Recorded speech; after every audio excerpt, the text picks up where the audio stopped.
विठू सावळा, फुलविला भक्तीचा मळा.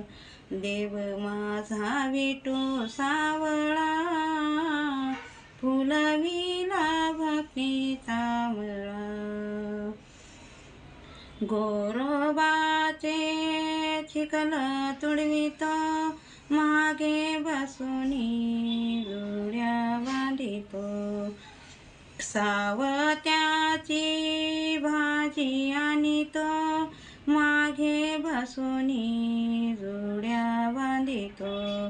देव माझा विठू सावळा, फुलविला भक्तीचा मळा.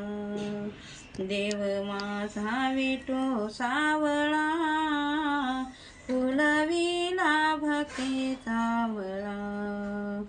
चोकोबाचे शेले विणतो, चोकोबाचे नाते तुडवितो. चोकोबाचे शेले विणतो, गोरोबाचे चिखल तुडवितो. देव माझा विठू सावळा, फुलविला भक्तीचा मळा.